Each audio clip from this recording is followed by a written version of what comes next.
Hola, ministro, gracias por venir de vuelta. Buenas noches. Buenas noches, Carlos, Estela, Andrés, a toda la audiencia. Un gusto estar con ustedes, a las órdenes. Están muy ansiosos mis compañeros de preguntar, y hay mucho que preguntar, ministro, porque yo voy a empezar con algo que tiene que ver con la plata. Sí. No con toda la plata. Ya se depositó lo que había comprometido la aseguradora con relación al anticipo y al reaseguro. No, aún no, Carlos. Siguen en plazo. Ellos tienen 15 días, Son días hábiles. Días hábiles, exactamente. Porque el 30 de julio les comunicó a ustedes, ¿verdad? Efectivamente. Y entonces, como bien decís, hay una nota que hace alusión justamente al reconocimiento del siniestro y al compromiso del pago. Así que nosotros esperamos que esta semana se concrete, ¿verdad? Son 25.000 millones de guaraníes. Efectivamente, Carlos. 8.000 más de lo que se les había anticipado. Es así, tiene que ver también con otra parte de la póliza que hace alusión a la ejecución del contrato, ¿verdad? Y bueno, es aproximadamente ese monto que mencionaste. El 21 de agosto cierran los 15 días hábiles, si uno cuenta desde el 31 de julio. Ah, perfecto. Entonces, 21 de agosto. Yo creo que probablemente que se va a dar esta semana seguro. Son casi 4 millones de dólares, ministro. Sí, efectivamente. Y bueno, es parte de lo que dentro de los plazos y dentro de lo que corresponde administrativamente se está dando. Qué agosto fuerte, ministro. ¿Ustedes esperaban esto? Sí, mira, te decía un poquito fuera de cámaras, Carlos, que a nosotros nos golpea mucho también, ¿verdad? Como a cualquier ciudadano. O sea, no porque uno sea médico o personal de blanco. Yo diría que es incluso peor porque la gente realmente en los hospitales trabajando duramente por enfrentar este desafío enorme, realmente, más allá de lo profesional que puede hacer, realmente golpean un poco los números, ¿verdad? Mire que miramos recién los números de agosto, son 70 y pico, solo agosto, 15 días, ¿verdad? Sí, efectivamente. Y van proporcionalmente, o sea, reflejan los habituales porcentajes que se dan de casos internados, casos que van a terapia y de fallecidos. Si bien nuestro país tiene números ligeramente mejores o mejores que el promedio a nivel mundial, siguen siendo bastante importantes. Estamos hablando de un poco más de 1% de mortalidad, ¿verdad? Si bien los casos confirmados de muerte, ministro, se dan en gran número en Ciudad del Este, en el Alto Paraná, sí, da la impresión de que los casos, no sé si disminuyeron, pero por lo menos parece que se estancaron o no están así. ¿En dónde? En Alto Paraná. En Alto Paraná. Bueno, no, yo creo que lamentablemente esta semana hemos notado un aumento. Es más, eso fue lo que nos ha llevado a extender una semana más la fase esta, que es una fase un poco híbrida, por así decirlo. Y además hay que reconocer también que el impacto de estas medidas de cuarentena es muy dependiente de la severidad que se imprima a ellas, ¿verdad? En otras palabras, cuanto más dura la cuarentena, más efectiva es. Todos conocemos el enorme costo que tiene, ¿verdad?, desde el punto de vista económico y personal. A veces cuando uno ve estos números, veíamos recién igual lo que fue la semana pasada y lo que fue hoy, Estela me decía, mira que los números pueden ser también determinantes para que la gente tome una decisión y de quedarse un poco en casa. Así es. Pero yo entiendo, y yo siempre digo que el doctor Sequeira tiene que contar la realidad, tiene que decir la verdad. Sí. A mucha gente no le gusta, pero él tiene la obligación, yo entiendo que él tiene la obligación y ustedes tienen la obligación de decirnos, este es el panorama, pero hay un brazo muy importante que es el brazo económico, ministro. Correcto. Por eso la pregunta siempre se hace, ¿es posible que con estos números uno tenga que volver a una cuarentena total? ¿O eso ya ni se analiza en el ámbito del gobierno? Yo creo que solamente hay 3 cosas que podemos hacer contra el virus, ¿verdad? Una de ellas es precisamente las cuarentenas, ¿verdad? La otra es lo que estamos haciendo, que es la detección de casos, el rastreo y el aislamiento. Y lo último es lo que está en manos de todos nosotros como ciudadanos, que son las medidas de distanciamiento físico y de higiene. No hay más por el momento, solamente esas 3 cosas se pueden hacer. Entonces, el planteamiento de las cuarentenas así muy estrictas tiene un costo muy alto, pero se pueden hacer de manera intermitente, ¿verdad? Hay un ejemplo que se puede ver ahora. La situación en Foz de Iguazú, que estaba muy complicada, mejoró sustancialmente después de un cierre total de 2 semanas. Obviamente tiene el costo que acabamos de mencionar, pero da la pauta de que a veces son medidas que podemos usar de manera intermitente. Ahora, la situación económica y estas medidas no son sostenibles. Y cuando empezamos esta pandemia, tampoco teníamos muchas opciones y no conocíamos tanto al virus. Entonces, hoy hay herramientas más sofisticadas que son las que tanto estamos pregonando de distanciamiento físico y de higiene. Pero una cuarentena fuerte, total, no. Bueno, siempre tiene una connotación que requiere miradas muy distintas, no solamente las de salud. O sea, si fuera solo de salud la decisión y si uno no tiene en cuenta el aspecto económico, y además el aspecto económico otra vez tiene repercusiones sanitarias en el mediano y largo plazo, es una complicación enorme. No sé si recuerdan, el día viernes estaba mostrándoles yo 4 curvas que se presentan cuando uno tiene una epidemia. Tenés el pico de tu pandemia propiamente, después tenés las urgencias que no son COVID, que sufren para ser atendidas, tenés las consecuencias a mediano y largo plazo de otras enfermedades que no tienen un buen seguimiento, y después tenés otra vez el complejo problema de salud mental que se da en la gente. Entonces, es complicado. Ahora, yo creo que como sociedad, ojalá podamos mantenernos alejados de esas medidas, pero no quisiera descartarlas porque a veces el virus, por su propio peso, nos puede determinar algunas cosas. Ya voy a preguntar, Estela y Andrés, un ratito. Digo nomás, si Alto Paraná con 800.000 habitantes, creo que tiene en total Alto Paraná, ¿verdad? Todo el departamento, sí. Todo el departamento. Sí, porque Ciudad del Este tiene el 50% de la población, 800. Asunción y Central puede ser peor. Ciertamente. De hecho, cualquier zona con densidad poblacional alta para nosotros es una amenaza, ¿verdad? Y efectivamente eso se está verificando en el terreno, ¿verdad? Son las 3 zonas que están en este momento con una mayor tasa, muy por encima del promedio país, ¿verdad? 86% entre Alto Paraná, Central y Asunción. Efectivamente. Del total, 86% esos tres. Así mismo, Andrés. Y ha estado orillando el 90% en determinados momentos de la epidemia, ¿verdad? Es así mismo. Nos preocupa justamente por las condiciones. Perdón, Estela, ¿sabes que no te voy a dejar hablar, parece, Estela, hoy? Porque acabo de recibir el informe. ¿Ya está el informe? Ya está el informe, bueno. 11 fallecidos, ministro. Se confirman 11 fallecidos esta noche. Sí. Fíjense que completamos una semana con 7, 4, 7, llegamos a 19 ayer. Sí. 11 fallecidos, ministro. 89 solo agosto. Solo agosto, y 127 más 11, Andrés, 138 fallecidos ya en Paraguay. Así es. Esto está confirmado, ministro, porque se tomaron casi 3.000 pruebas. Sí, poco se analizaron, digo. Poco menos de 3.000 pruebas y efectivamente, sí. Te decía también fuera de cámara, Carlos, que esto corresponde muchas veces a un periodo aproximado de unas 72 horas.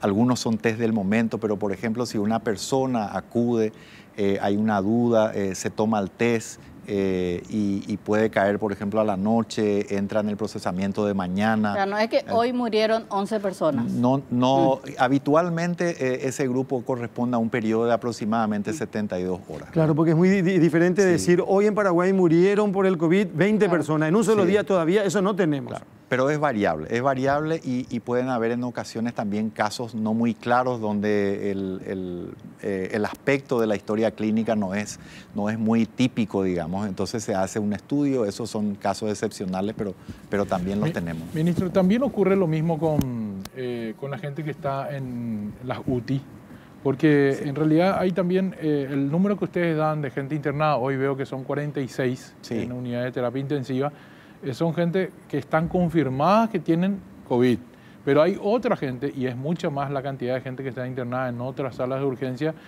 o de terapias intensivas, digo bien, cuyos estudios se están haciendo, que presentan ciertos cuadros y que podrían también ser confirmadas. Correcto. Muchas veces llega gente en un estado tan crítico que de la urgencia van directo a la terapia, ¿verdad? Hay otros que llegan en un estado intermedio y van a lechos convencionales, y en ese proceso entonces se hace incluso una especie de triaje en los hospitales donde vos entras y te van distribuyendo. Viene tu test positivo, te cambian de lugar, te ponen con gente que ya tiene diagnóstico confirmado, gente que está en las terapias con cuadros respiratorios. Tenemos muchísimos cuadros respiratorios en las terapias, no todos son COVID y algunos están en proceso de confirmación como señalaba. Ministro, un poco con estas cifras que vamos viendo, sobre todo agosto, estamos yendo aparentemente al ojo de la tormenta, ¿verdad? Y la otra vez el doctor Sequera decía en Ciudad del Este, decía, no, esto todavía no empezó. Y esto que vivimos en Alto Paraná se va a trasladar a Asunción y Central, y nos vienen 2 meses muy terribles. Sí. O sea, estamos hablando entre agosto, septiembre, octubre. ¿Qué va a pasar, ministro, cuando, y le pregunto, cuánto falta para que el sistema colapse? Sí. Para que no veamos eso que vimos en Italia, en España, que venga la gente y que muera en los pasillos. ¿De cuánto tenemos que hablar o cuánto tenemos que evitar para que no nos suceda ese colapso y, bueno, se tenga que elegir quién vive y quién muere? No, esa asunción tenemos que hacer hoy. Me refiero a, no es que hoy no está colapsado, está exigido al máximo el sistema, está creciendo esa exigencia. Gran parte de la exigencia cae sobre los hospitales especializados para esto. Tenemos otras terapias, digamos, que están asignadas a esto, pero que todavía no están siendo tan cargadas. Pero eso puede darse si es que nuestro concepto está en esperar. Nosotros no podemos esperar. Esta cuestión que tanto pregonamos de pelear en la calle realmente es una extrema necesidad. Es la única opción relativamente inteligente. Lo que ocurre también es que nosotros vamos creciendo nuestro denominador de camas de terapia, pero lo vamos haciendo como una especie de resistencia final. Pero no hay forma de que con ningún número de camas de terapia podamos hacer frente y evitar la saturación del sistema. Pero en ese sentido, para hablar de cifras, diríamos, ¿cuántos tienen que enfermarse con requerimiento de UTI para que el sistema colapse? Es decir, ¿cuántos tenemos terapia intensiva en Paraguay? Sí, 480. Bueno, ahora tenemos 479 camas en total del Ministerio de Salud Pública. De esas más o menos tenemos poco menos de 200 que están asignadas a estos cuadros respiratorios y estamos incluso dotando de más camas de terapia. O sea, estamos comprando todavía más equipos de terapia. Y esto también lo estamos diciendo sin los equipos estos americanos que han sido donados, que tienen una función para nosotros de poder ofrecer una cama transitoria en los servicios de urgencia y la sala de reanimación. ¿Cuántos son esas? 250. 250. ¿Hay 30 de Bolsonaro también? Hay 30 más que están viniendo, que no están todavía, que son idénticas. Y aparte de eso, como te decía, Carlos, seguimos comprando nosotros otros respiradores. ¿verdad? ¿Y hay capacidad profesional para esos respiradores? Es el desafío enorme, ¿verdad? Como hemos comentado y comunicado a la ciudadanía, estamos buscando lo siguiente mejor, que es capacitar a gente que más o menos tiene alguna afinidad por el ámbito de terapia intensiva. Me refiero a especialidades que por alguna razón han rotado por ese lugar o que tienen intervenciones en ese ámbito. Hemos hecho estos cursos de capacitación, más de 270 médicos y más de 900 enfermeras que vamos a incorporar al sistema. Todavía no están, ministro, no están incorporados al sistema. No están porque acaban de terminar, los listados se están puliendo, muchos son de distintas zonas del país y tenemos que hacerlo. Otra cuestión que me gustaría señalar brevemente nada más, que cuando uno hace una terapia intensiva, realmente es bastante complejo porque uno tiene una unidad de 8 camas, que es típicamente nuestra unidad operativa, porque un médico por 8 camas más o menos lo que tenemos. Eso exige prácticamente 15 médicos, exige el doble de enfermeras, exige que haya un equipo de rayos, tomógrafo, que haya un laboratorio 24 horas, que haya personal de apoyo. Tiene un costo operativo muchísimo más alto que digamos, un hospital convencional por el tipo de drogas que se usa. Una cama sale $70.000. El precio unitario de un paciente internado por día es más o menos de 15 millones de guaraníes en promedio. O sea, esa inversión es realmente muy importante y los recursos humanos han sido el principal obstáculo que nos han impedido, digo, históricamente poder cerrar esa brecha, ¿verdad? Pero ahora hay, doctor, dos cursos, digamos, de capacitación para gente a las cuales se les preparó para esta emergencia, pero todavía no están asignados. ¿Por qué no se les asignó todavía? Simplemente porque hay un proceso burocrático, digamos, desde que se les otorga la certificación de este curso que hicieron, en cuanto me pasan la lista depurada a mí, y ahí se hace desde recursos humanos un trabajo para poder distribuir estos recursos humanos, ¿verdad? Doctor, me dicen desde Pedro Juan Caballero, un televidente que nos está viendo, que allí en realidad no se hacen los test. Dice, si tenés algún síntoma gripal o respiratorio, te catalogan ya como COVID. Y si querés confirmar, tenés que pagar un laboratorio privado. Sí. Bueno, los test de varias zonas del país se procesan en los laboratorios que están habilitados. Recordemos que cuando empezó la epidemia teníamos un solo laboratorio, digamos, certificado. Eso fue creciendo con el tiempo. Y recuerdo yo que nuestra aspiración era poder hacer 1000 test por día. Creíamos que con eso íbamos a tener una buena... Obviamente eso hoy ya no es la realidad. Pero de varias partes del interior del país se procesan en determinados laboratorios. Ahora está como territorializado, digamos, el tema. Por ejemplo, el laboratorio de Coronel Oviedo podía hacerse cargo del primer y segundo departamento, por decirlo así. Ahora se ha sumado el laboratorio de Ciudad del Este, que por el momento en su fase de certificación se va a dedicar exclusivamente a los pacientes hospitalizados, al personal de blanco, al personal que consulta allí. Pero están distribuidos en todas partes, o sea, realmente no hace falta tener un laboratorio en cada zona. Aparte ahí tenemos la misma dificultad de las terapias, el personal especializado, ¿verdad? Y no es una cuestión de equipo simplemente. ¿Qué probabilidad existe, ministro, que esos números que se dieron al inicio de la pandemia, marzo, abril, 2 contagiados, 4 contagiados, las muestras eran de 28, 30, 40, no hayan sido las que hoy tenemos porque se hacían pocas pruebas y hoy se hacen 3.000 pruebas y salen 500 contagiados? ¿Qué probabilidad existe? Entiendo la pregunta y es muy válida. Te diría que ninguna, Andrés, y te voy a argumentar. Lo que pasa es que la percepción o la realidad que se vive en los hospitales rápidamente refleja la cantidad de casos que hay en la comunidad. Entonces, o sea, lo que vos ves en los números hoy se siente en los hospitales. Vos haces matemática pura, estadísticas, claro, y te das cuenta que la cosa coincide. Y nosotros tenemos no sé si llamarlo una ventaja, pero como Paraguay tomó medidas muy estrictas muy temprano, nuestros números eran mucho más reales que los de otros países, porque a los otros países ya tenían la tormenta encima y ya no tenían ni siquiera oportunidad de testear al de afuera que no tenía síntomas. Ya les pasó, ya. No, ya les pasó. Sin embargo, nosotros nos fuimos a buscar la gente, nos íbamos a encontrar la gente. Y hoy, sin embargo, los testeos también, aparte de que obviamente hay muchos más casos, eso es innegable, los números son contundentes, pero también la búsqueda es como más dirigida, porque hoy hay más gente con síntomas, entonces tus chances de tener un test positivo son muchísimas más altas, ¿verdad? Antes era un contacto lejano. ¿Tienen sus registros? Sí, todos los países del mundo tienen sus registros. ¿Estiman cuánto más o menos? Y es difícil, mirad, incluso con el tema del dengue y centros epidemiológicos de primer nivel, a veces hablan de un 10%. Yo no creo que sea tanto. Aunque esa brecha puede ampliarse ahora por el número de casos.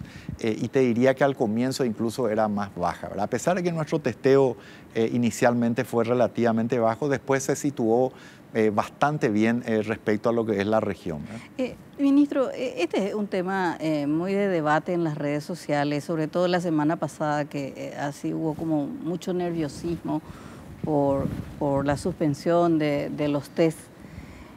¿Cuánto realmente el Ministerio de Salud compró de reactivos? Puede decir, bueno, tenemos 1 millón, tenemos 500.000. ¿Cuánto realmente compró el Ministerio de Salud en este contexto de la pandemia? Sí, es un poquito complejo, pero te diría que aproximadamente la mitad, la mitad de lo que compramos de las muestras. Hoy tenemos ya, estamos superando las 150.000 muestras procesadas. Procesadas. Y hoy entonces tendríamos 70.000 más o menos. Más o menos, sí. Y eso se orienta a varios recursos que estaban orientados de distintas fuentes, fueron dirigidos hacia el tema del reactivo. No quiero complejizarle mucho a la gente para que no entienda, pero le voy a poner en términos sencillos. ¿Sabe por qué le reitero? Saber, pues, ¿Sabe por qué? Usted dijo, hay 3 claves más o menos para luchar hoy contra esta pandemia. Hablaba de la cuarentena en sus diferentes modalidades, detección, sí, para lo cual necesitamos hacer test, sí, y obviamente las medidas sociales que podemos tomar. Entonces, sí, bueno, si esa es una política clave para combatir la pandemia, entonces uno se pregunta y dice, bueno, pero Mazzoleni tiene 500 millones de dólares. Sí. ¿Por qué no compra, no sé, 3 millones de reactivos? Sí. ¿Qué es lo que pasa, ministro? Bueno, lo que ocurre es que tenés que hacer los llamados, ¿verdad? Como ustedes conocen, Sí, que sí. son periodistas con mucha experiencia en esto, pero quizás para beneficio de la gente. O sea, no es que el ministro tiene depositado en una cuenta bancaria y hace un cheque y cómprese directo, ¿verdad? No, tenemos que hacer los procesos que son ineludibles y estos procesos tienen plazos que también no se pueden soslayar, ¿verdad? Entonces, en ese sentido, mientras hacíamos el llamado, nosotros teníamos que recurrir a todos los recursos que teníamos para poder comprar. Y así lo hicimos, ¿no? Y la complejidad de las compras también es otro aspecto.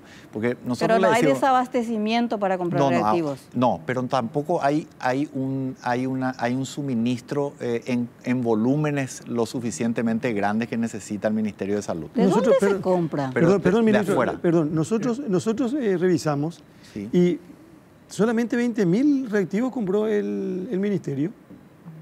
No, ¿por qué 20.000? En esta época de la pandemia. Claro. En la página de contrataciones la públicas. Dirección de Contrataciones Públicas entramos a bucear un poquito esta tarde. Sí. Y había una licitación de 20.000 que ahora pidieron 4.000 más a esa misma empresa, ¿verdad? Una ampliación, Sí. que la ley permite el 20%, Sí. ¿verdad? Y en total de esos 80.000 reactivos de lo que usted habla, había donaciones. Por ejemplo, la de Taiwán, la de Itaipú, la donación de Qatar, Sí. Petropar, etcétera, que llegaban a 80.000. Pero las compras que pudimos encontrar dentro de contrataciones públicas eran de entre 20 y 25.000.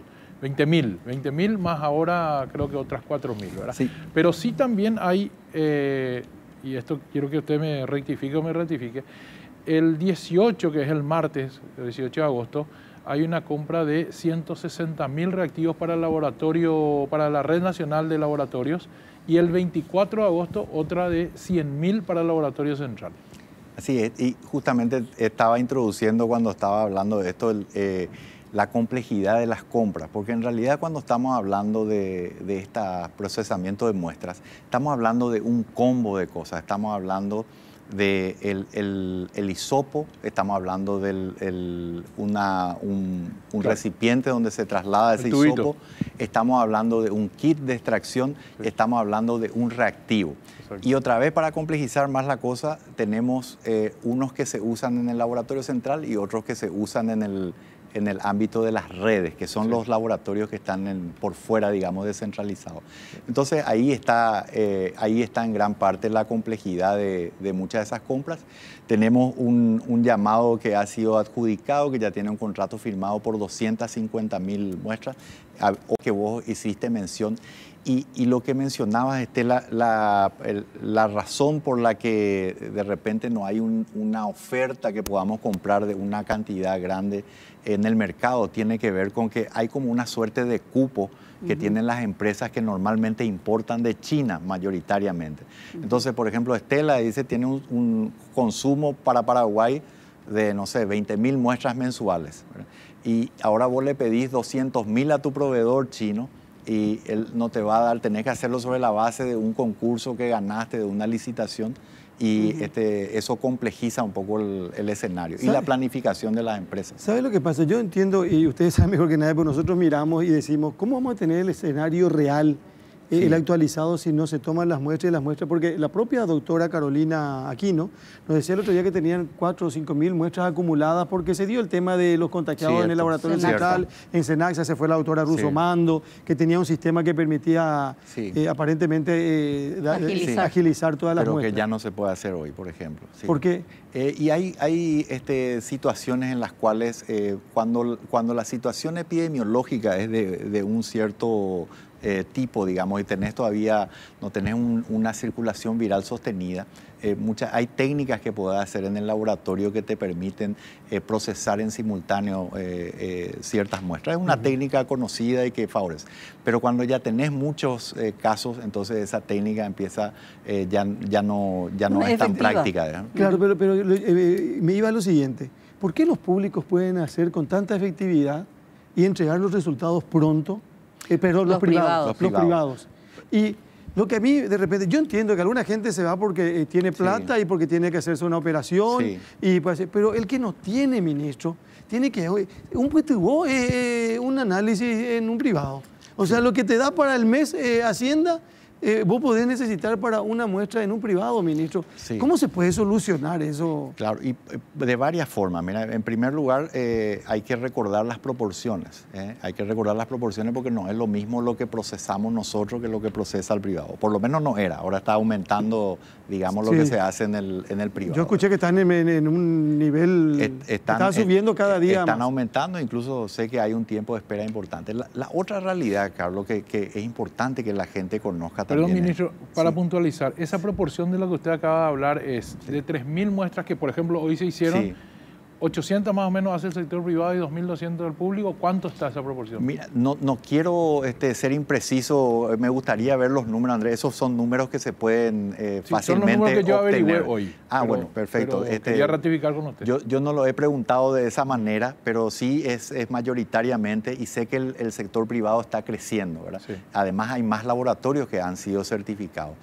Pero lo que yo quería señalar también antes es que es importante recordar nuestra línea de base. O sea, cuando yo les comento que teníamos un laboratorio capaz de hacerlo y dónde estamos hoy, nuestra situación es muy diferente. Creo que hablando con ustedes o con Luis, me preguntó, por ejemplo, la situación de Uruguay, ¿verdad? Sí. Uruguay es un país que hace años viene invirtiendo en el área de innovación, de ciencia. Tiene unos laboratorios realmente envidiables. Pero ahí trabajan científicos, matemáticos, infectólogos, epidemiólogos. Ellos están controlando esto. Efectivamente. Y la capacidad instalada que ya tenían de hacer estos tipos de test era muchísimo más alta que la nuestra. O sea, nosotros tuvimos que generar esa capacidad. Y entonces, a partir de ahí, por eso...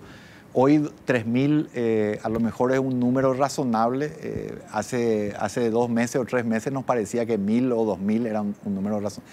Y tenemos que crecer y hay que darle solución a esto porque es la única estrategia que sabemos que funciona. Doctor, quiero puntualizar, porque me gusta ser exacto con los números. Usted habló de 250.000. En realidad 250.000, cuando usted dice 250.000, se está refiriendo a los hisopos, a los tubitos para guardar las muestras. Así es. Y a las extracciones. Correcto. Al equipo de extracción. Correcto. Pero cuando hablamos exclusivamente de reactivos, estamos hablando de 160.000 y de 100.000.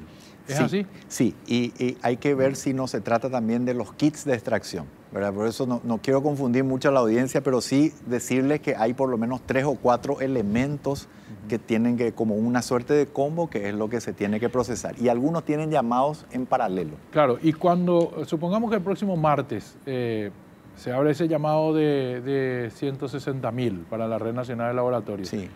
¿Cuándo se va a tener eso? Porque dentro de la Dirección de Contrataciones Públicas hay un proceso, un procedimiento. Cierto. Se tiene que esperar un plazo para la protesta, se tienen que hacer los contratos, después de 3 días de los contratos se tiene que entregar.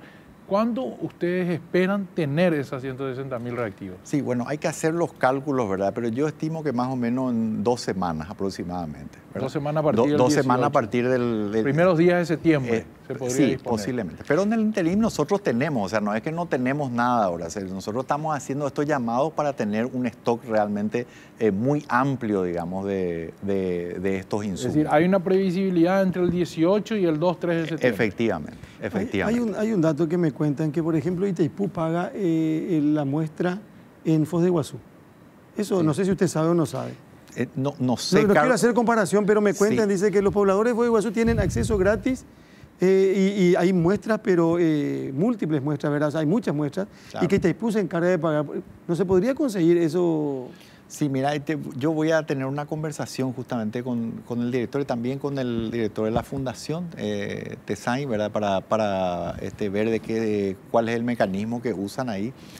Hay que tener cuidado también, muchas veces algunos de los test hacen referencia a los test rápidos de anticuerpos. Ajá. No todo es PCR, que es lo que recomendamos para el diagnóstico. Entonces esas definiciones son las que teníamos que tener, pero prefiero interiorizarme un poquito antes de... Correcto, porque a mí me dicen que se hacen 10.000 por día en Foz de Iguazú y como dice, yo no sé si es así como como quiere o pretende el gobierno o el Ministerio de Salud de Paraguay o cómo están haciendo. Le quiero preguntar esto, ¿es cierto que los aeropuertos se pueden abrir el 4 de septiembre? Yo creo que los plazos no, sería muy imprudente hablar. Lo que sí nosotros estamos haciendo, sabemos que en algún momento tenemos que abrir esos aeropuertos. Entonces el propio ministerio ha sido muy proactivo y ha colaborado en los protocolos que estamos construyendo para eso y para otras cosas, ¿verdad? Entonces muchos de estos protocolos ya están listos, pero hay que tener una mirada realmente desde varios frentes y desde varias carteras como para encontrar el momento ideal. Pero son 20 días, casi imposible que sea si le ponemos fecha, por ejemplo. Claro, yo veo muy complicado también, Carlos. Veo muy complicado, hay que balancear muchos factores en este sentido. Ministro, ¿hasta qué punto se puede decir que la salud pública es gratuita? Porque usted dio acá una cifra que un paciente de COVID que entra en UTI cuesta más o menos 15 millones de guaraníes al día, ¿verdad? Sí. Y me escribe, porque la gente, obviamente, esto está colapsando nuestro sistema. Me dice, una persona me dice, no es cierto, o le engañan al ministro Mazzoleni, me dice, para ayudar a mi sobrino a cubrir los gastos de la terapia intensiva se habilitó una cuenta corriente, un teléfono para giro y sorteos. Él está en Itauguá, me dice. Tiene 19 años y bueno, están juntando dinero para sostenerlo en la terapia intensiva. Está internado por coronavirus. Bueno, voy por parte. La salud pública no es gratuita. Y me voy a explicar. O sea, una cosa es el costo de bolsillo, ¿verdad? Que debería ser, y así es en salud pública, ¿verdad? Nosotros no se le debe costar, no se le debe cobrar a ningún ciudadano paraguayo o paraguaya, ¿verdad? Eso está establecido por ley. Pero aprovecho tu pregunta para que la gente sepa que la salud pública no es gratuita. O sea, esto paga alguien, pagamos nosotros con nuestros impuestos, paga alguien. Y realmente esos son los costos reales. Por eso yo muchas veces es importante que la gente valore el tipo de servicio. Eso como concepto general entendemos. Ni la educación ni la salud es gratuita en el sentido de que alguien paga. Pagamos todos los paraguayos a través de nuestros impuestos. Sí. Pero este es un caso específico, bueno, que sucede todos los días en los hospitales públicos, que al final uno tiene que irse a comprar la gasa, el alcohol, el medicamento, etcétera. Y como acá pues hay un imaginario, ministro, de que salud pública nunca tuvo el dinero que tiene hoy. Tiene 500 millones de dólares, ¿verdad? Entonces, dice, no es cierto lo que dice el ministro, o sea, costará eso, pero a nosotros también nos cuesta sostenerle a nuestro sobrino. O sea, ellos pagan ahí. Sí. No sé qué pagan, pero pagan. Entiendo, pero quiero clarificar porque es muy importante eso. De repente se puede dar, lamentablemente, que por ahí haya algo que compren de otro lado. Lo que quiero dejar bien claro es que el hospital o el ministerio jamás cobra nada por ningún insumo ni por ningún servicio, ¿verdad? Eso es importante de entender. Ahora, sí se puede dar que haya de repente algún insumo que no haya. Y muchas veces esos insumos, si bien puede ser que haya algún problema de que algún proceso de compra por algún motivo, por ejemplo, esté protestado, está caído, entonces no se puede, pero hemos tenido muchísimas empresas también que han argumentado fuerza mayor porque no pudieron proveerse de la materia prima para poder entregarnos drogas con contratos abiertos. Algo que también sucedió con los insumos en un momento dado, con los equipos de protección individual, ¿verdad? O con mascarillas y demás. O sea, hay un universo de razones por las cuales puede no haber un determinado insumo y lamentablemente en ocasiones al no haber, de repente puede ser que se le haya pedido. Hay tanta pregunta para el ministro de Salud. Voy a preguntar esto. No voy a hablar de un caso específico, o por qué no también. ¿Es cierto que se habilitó en fase 4 eventos para 150 personas de mediodía hasta la noche? El viernes me hicieron la misma consulta, Carlos, y te respondo de la misma manera, ¿verdad? Aquí, en primer lugar, el ministerio ha hecho protocolos para lo que tiene que ver con servicios religiosos y esos están establecidos en fase 3 y en fase 4. En fase 3 son 20 personas, en fase 4 son 50 personas. Los eventos sociales no están habilitados en fase 3. En fase 3. En fase 3. Ningún tipo de evento. Ningún tipo de evento social. En fase 4 sí. En fase 4 sí, hasta 20 personas. Eso es lo que hay en el Ministerio de Salud. Eso es lo que el ministerio, ese es el protocolo que existe, o sea, y eso está determinado otra vez. Las fases están determinadas por un decreto, ¿verdad? ¿Qué zona del país están que nosotros elevamos la recomendación? Y cada fase tiene su protocolo. Aunque te digan que ponen islas de 20 personas en un evento social, no está permitido. Como les dije, está claro, no hay ninguna modificación, está claramente establecido, está en el portal del Ministerio de Salud Pública. El que invitó a 21 ya viola el protocolo. Está clarísimo, así como he dicho, ¿verdad? No hay ningún cambio y incluso recordamos eso el día viernes cuando me hicieron la consulta, ¿verdad? Ministro, volviendo al tema de los insumos, de los reactivos, esta suerte de desabastecimiento de la que se habló en la semana, ¿qué responsabilidad tiene la comisión liderada por el doctor Yucio? Porque hablando con gente de la parte administrativa, nos dicen, bueno, la comisión entorpece mucho, ralentiza mucho el tema y bueno, y fue realmente una mala jugada del presidente. Está bien para dar transparencia, pero a los efectos prácticos es muy pernicioso. Bueno, yo te diría que en este momento, con toda honestidad, Andrés, creo que hay un trabajo bastante armonioso, ¿verdad? Y rápido. Y no puedo decir que haya ninguna dificultad en ese sentido en este momento, ¿verdad? Sí, al principio, porque había una labor un poco más, ¿cómo te diría? Casi de auditoría que más de colaboración en el proceso mismo. Y por más buena voluntad que uno pone, si la burocracia tiene 4 pasos y uno pone un quinto y un sexto, evidentemente hay problemas. Entonces, hay dificultades internas nuestras que hay que admitir también, que cuesta realmente reinstalar buenas prácticas de nosotros. Esta pandemia ha mostrado también muchas debilidades. El Ministerio de Salud tiene urgencia y emergencia en todo momento, no con el COVID nada más. Y bueno, esas buenas prácticas, reinstalarlas, se han elevado un poco la vara de muchas cuestiones que tienen que ver con, por ejemplo, los pedidos de el estudio de mercado, más allá de lo habitual. Todas estas cuestiones internamente en el proceso burocrático hasta llegar a contrataciones públicas, también ha generado incluso algunos contratos que teníamos abiertos, entonces contratos firmados. O sea, imagínense la dificultad administrativa que eso tiene. Claro, pero no se puede afirmar que esa comisión tuvo responsabilidad en el desabastecimiento, por más que eso se haya dado al inicio. No, yo creo que no podría poner, no, absolutamente. O sea, yo sí creo que los procesos se hicieron más burocráticos, eso es categórico, que hay una cuestión epistolar de repente de nota viene, nota va. Ese tipo de cuestiones han mejorado sustancialmente, yo creo, y ellos en este momento no tienen ningún proceso, digamos, pendiente con nosotros. O sea, al contrario, realmente hay una gran agilidad con la comisión en este momento. Y nombró a contrataciones públicas. Esta apertura que se tiene que dar el 18 se tenía que haber dado el viernes 14. Sí. Pero pasó al 18 porque hubo algunas consultas, rectificaciones. Sí. Ese modelo que tiene contrataciones públicas no va con la urgencia que hoy se requiere. ¿No existe alguna posibilidad de hacer excepciones? ¿No hablaron con el presidente de la República, modificar alguna? Sí, nos hemos reunido en varias ocasiones. Yo creo que la ley de contrataciones de por sí, en lo que respecta a salud, hoy no es lo suficientemente Pero, ministro, apropiada. La ley de emergencia desató muchos nudos para que ustedes puedan hacer las compras más directas. Mira, ojalá fuera así, realmente. Yo no siento que se ha dado en ese sentido, pero entiendo la afirmación, ¿verdad?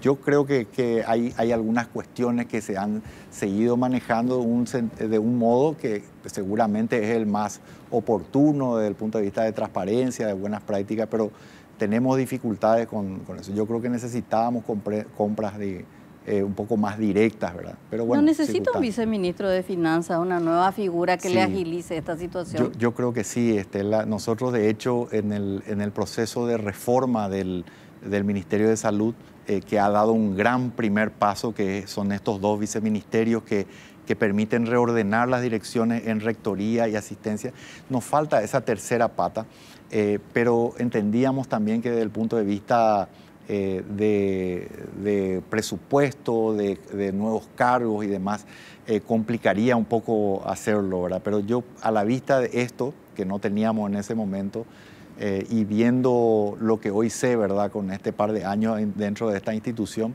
categóricamente un viceministerio de eso sería de Ahora, extrema ministro, utilidad. ya que estamos en el área que más le complicó a usted, y yo creo que tuvo un efecto colateral muy fuerte para el gobierno, sobre todo en esta época de la pandemia, es el gran trancazo que usted tuvo con los insumos médicos, los insumos chinos, Sí. las sospechas. Y si hay algo que lo golpeó a usted en su imagen y sobre todo en su credibilidad, tiene que ver con esa situación. Y lo que no se ha visto, diríamos, es ese despegue administrativo. A pesar de esa situación que se dio bastante fuerte, no se vio al ministro de Salud y en el Ministerio de Salud un sacudón como para decir, bueno, estas personas me complicaron la existencia, yo los voy a cambiar, que se vayan de acá, yo traigo nueva gente.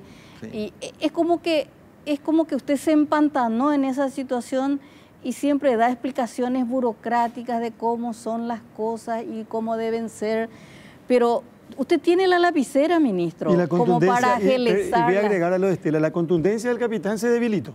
En ese momento y en esa área, ministro. Ok. Sí, entiendo, Estela. Yo creo que es una percepción tuya. Y te digo lo siguiente, nuestro equipo administrativo está totalmente cambiado, ¿verdad? Ahora, las dificultades que eso conlleva son cuestiones domésticas, ¿verdad? Pero realmente, a la hora de la verdad, una situación, un escenario bajo la lupa, como el programa, cuando uno está, genera una especie de parálisis casi en el tema de los funcionarios, reordenar. Hay muchísima gente que no quiso aceptar el desafío. Recomponer ese equipo fue muy difícil. La cantidad de llamados que se cayeron. Son realidades que uno tiene que administrar. Yo no las ventilo porque pueden sonar muy a excusa, entonces no es. Pero es necesario algo que se hable. ¿Sabe por qué, ministro? Porque a partir de esa situación se empieza a preguntar dónde están los 1.600 millones. Y se generan dudas, y se dicen muchas cosas. La persona que hace esa pregunta, y sobre todo cuando son políticos, me molesta porque está clarito y está bien distribuido y se muestra dónde están los 1.600 millones. Entre ellos 600 millones de dólares que fue para pago a funcionarios públicos, por ejemplo, y en otras áreas. Pero se empieza a generar esa desconfianza y a mí me da la sensación de que se quiso paliar esa situación con una aspirina cuando se necesitaba ahí una cirugía mayor y se tenía que mostrar como mayor contundencia. No le hablo como ministro de Salud, sino como ese ministro político, el gestor político de ese cargo. Sí, entiendo, Estela, tu punto. Mira, son decisiones difíciles que uno siempre tiene que tomar. Uno a veces se apega, del mismo modo yo podría argumentarte en sentido contrario, de que a veces hacer lo que uno tiene que hacer supone tomar decisiones que pueden ser impopulares, que pueden ser poco rentables mediáticamente. Y bueno, yo sentí en ese momento que eso era lo valiente y lo correcto de hacer, ¿verdad? Obviamente uno comete errores en este administrador, hay que admitir, hay que tener autocrítica. Seguramente hay muchas cuestiones que por la celeridad que queríamos imprimirle a los procesos y la distorsión del mercado, hemos cometido errores, se han desnudado también muchas malas prácticas que son arrastradas de épocas, de muchas épocas. Y yo dudo realmente que es muy difícil que cualquier organismo del Estado con un escrutinio como el que tuvimos nosotros, como el que tenemos en una situación global que vivimos ahora, realmente no saque a luz este tipo de... Y cambiar esto tiene su tiempo y nos ha costado mucho. ¿Que hubo ahí esa crisis, esa mini crisis que se generó en el Ministerio de Salud? Hubo manos negras, desde manos políticas, de quizás intereses empresariales que vieron que un grupo ganó y el otro no ganó. Si usted tuviera que decir, más allá de la crisis de insumos, ¿hubo una operación política, ministro, para hacerlo tambalear? Mira, yo no puedo asegurarte eso, Estela. Lo que yo sí puedo decirte es que si uno analiza desapasionadamente, más allá de los errores que nosotros podamos admitir, y te fijas, el ministerio hace usa los filtros administrativos y los filtros funcionan, ¿verdad? Mejor o peor, pero funcionan. El ministerio en ningún momento, tanto es así que ahora estamos con un siniestro aceptado y estamos a punto de recuperar la póliza. Creo que prueba de eso es justamente que se hicieron todos los pasos correspondientes.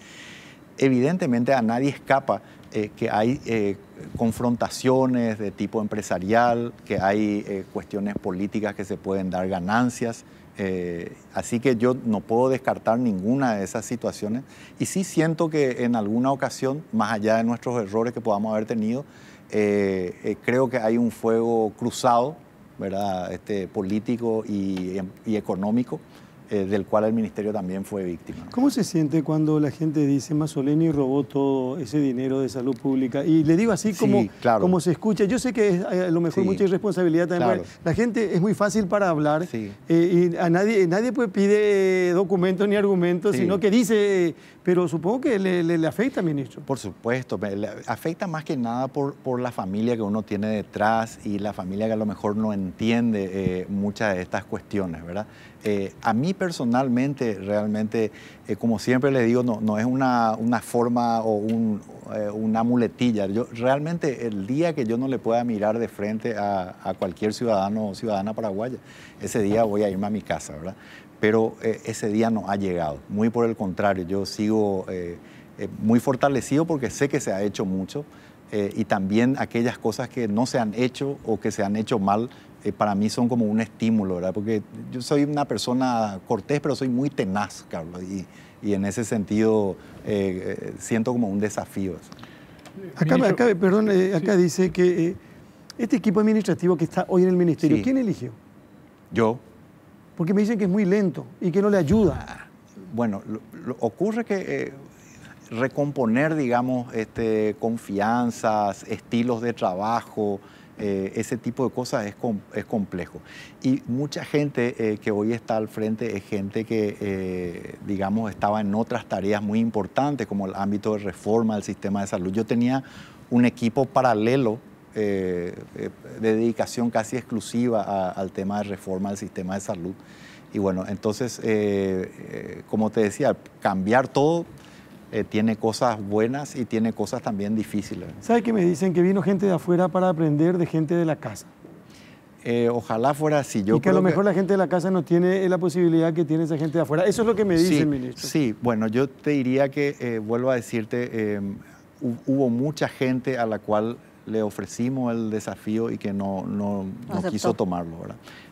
Y bueno, entonces uno empieza a buscar lo que tiene, lo mejor que puede y recomponer eso. Nosotros sabemos de la gran calidad de los funcionarios del Ministerio de Salud.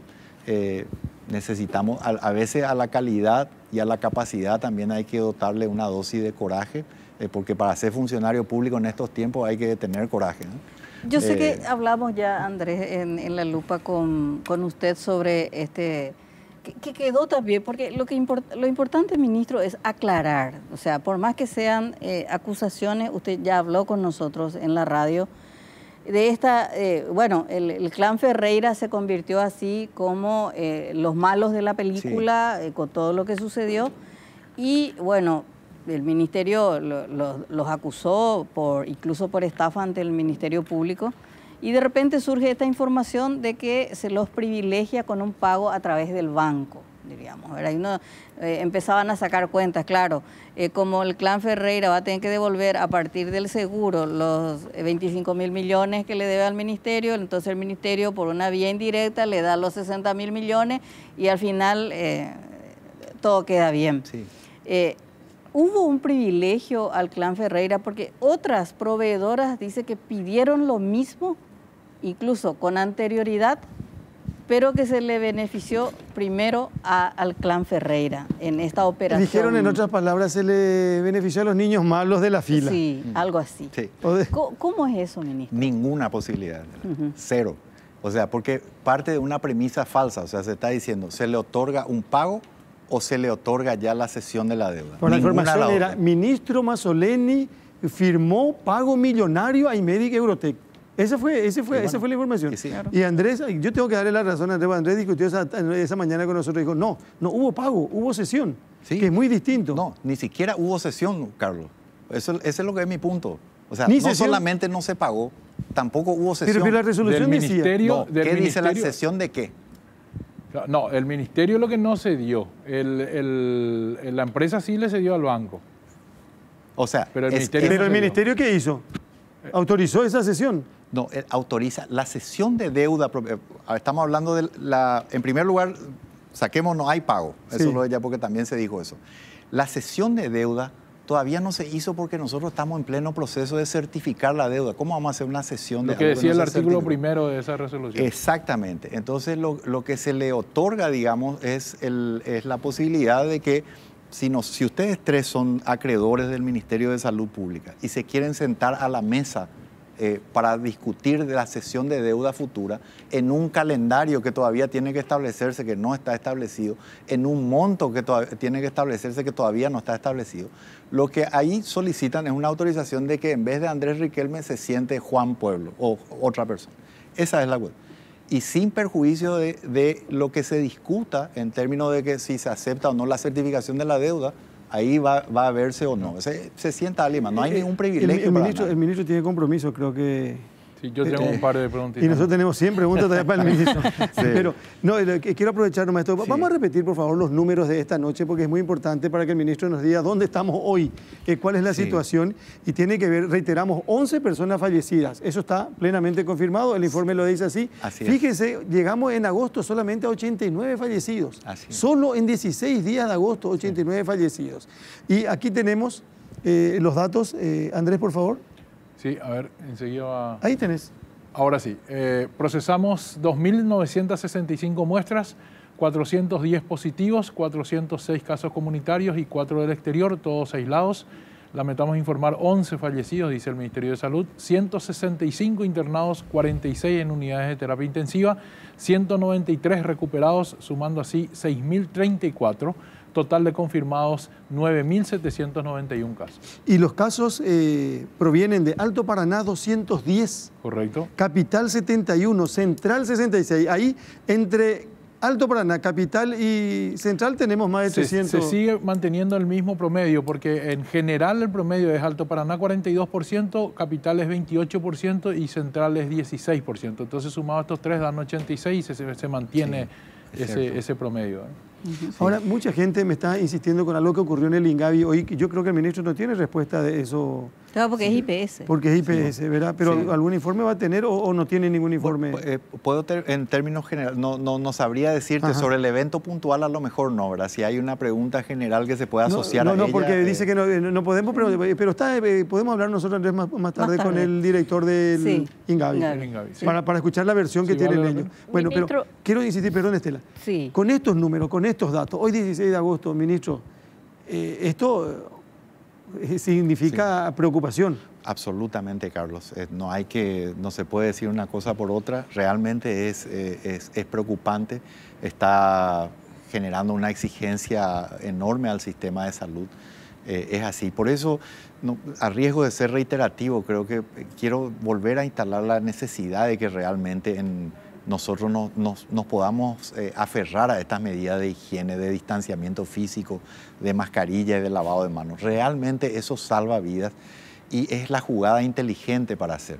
También es importante que aquellas personas vulnerables realmente no salgan si no es estrictamente esencial. Y a los que salgamos, hagámoslo de manera responsable, ¿verdad? Ministro, de hace 2 en 1. Dale.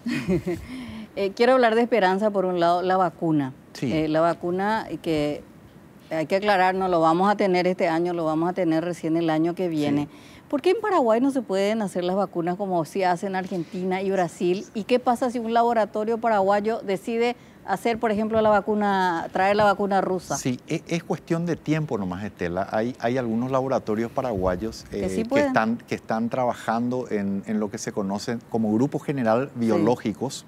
Y estos biológicos incluyen vacunas, ¿verdad? Así que es simplemente un periodo de fase que tiene que avanzar y que a lo mejor en una situación como esta incluso nosotros podemos plantear alguna flexibilización, ¿verdad? En ese sentido. Es una posibilidad. Ahora, países como Argentina, Brasil llevan años generando vacunas con centros muy prestigiosos y empresas privadas que producen vacunas. Entonces es más fácil de producir. Ayer nosotros tuvimos un contacto con el director de un laboratorio de Buenos Aires, de Argentina, y cuando habla se genera mucha esperanza, pero no es hoy ni mañana, y mientras tanto nosotros tenemos que saber que tenemos que seguir con las mismas indicaciones y con la misma responsabilidad.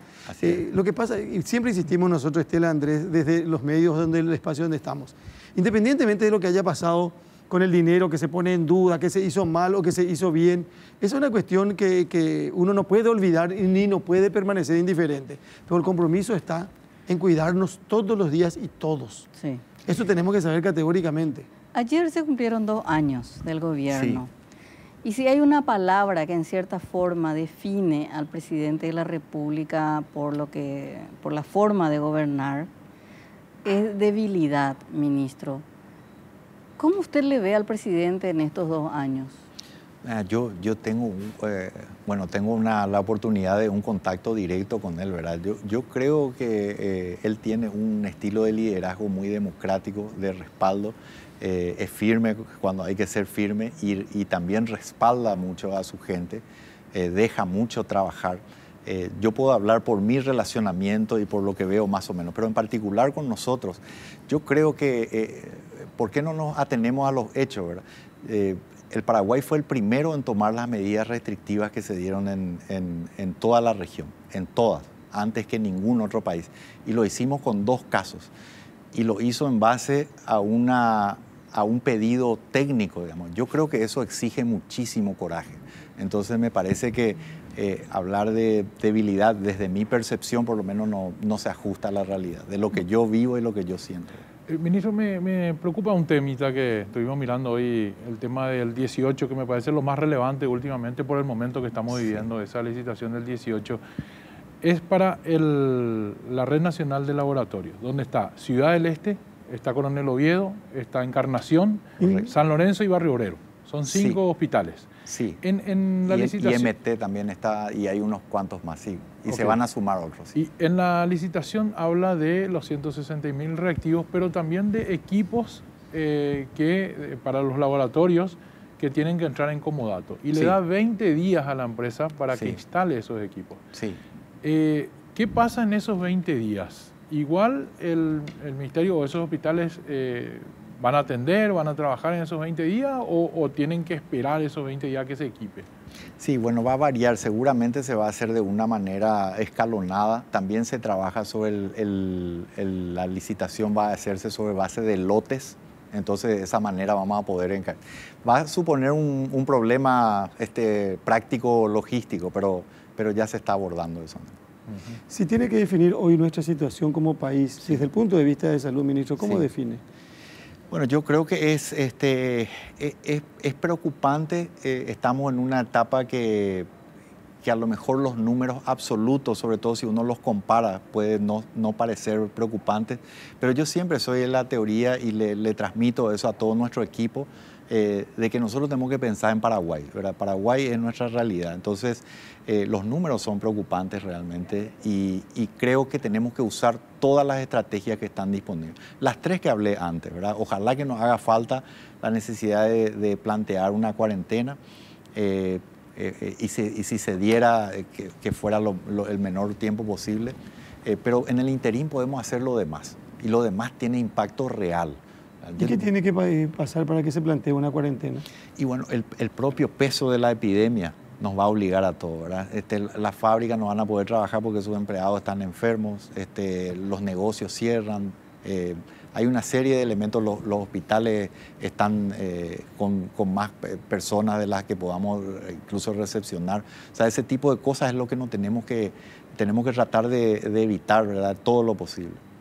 ¿Cuánto gastó ya de los 500 millones? ¿Cuánto salud gastó? Bueno, tenemos más o menos llamados por 160 millones de dólares. Ajá. 160 millones de dólares, que están en distintas etapas, ¿verdad? O sea, de los 500 le sobra todavía... Así es. Mucha plata. Sí, y estamos planteando también una modificación de la ley para, sugiriendo, ¿verdad?, para que pueda ser pasada al siguiente ejercicio fiscal también. Porque le van a comer la plata, ministro, Bueno, y eso no tiene que pasar.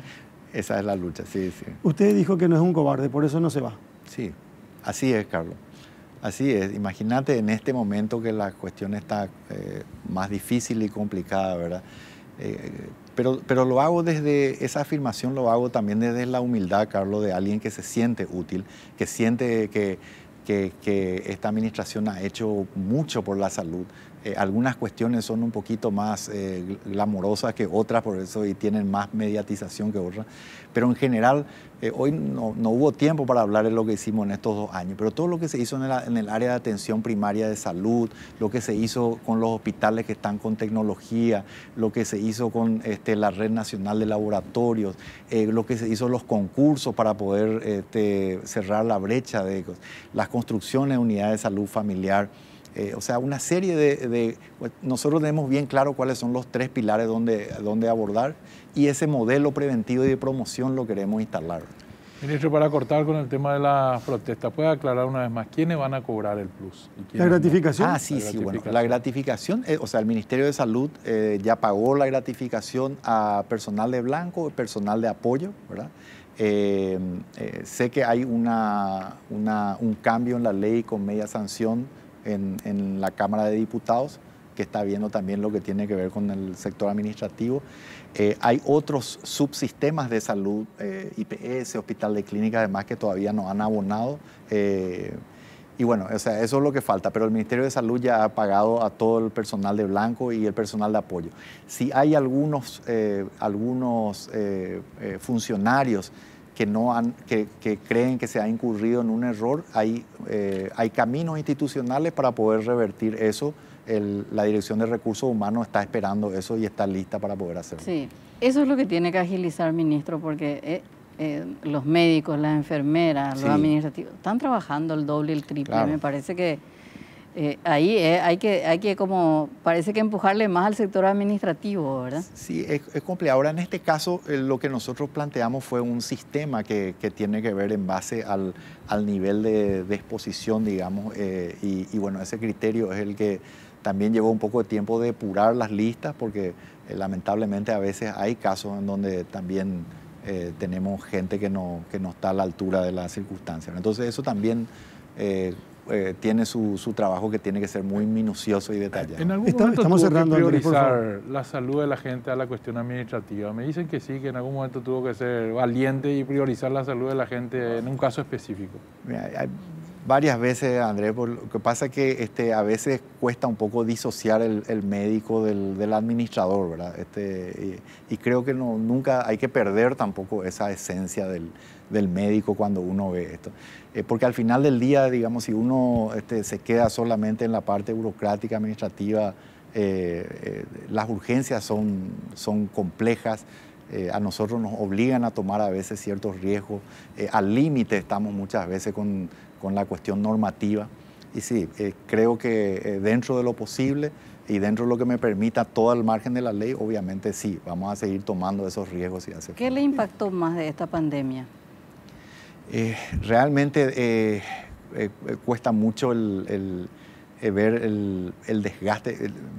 Me toca mucho el desgaste de nuestra gente, ¿verdad? Del personal de blanco, las familias.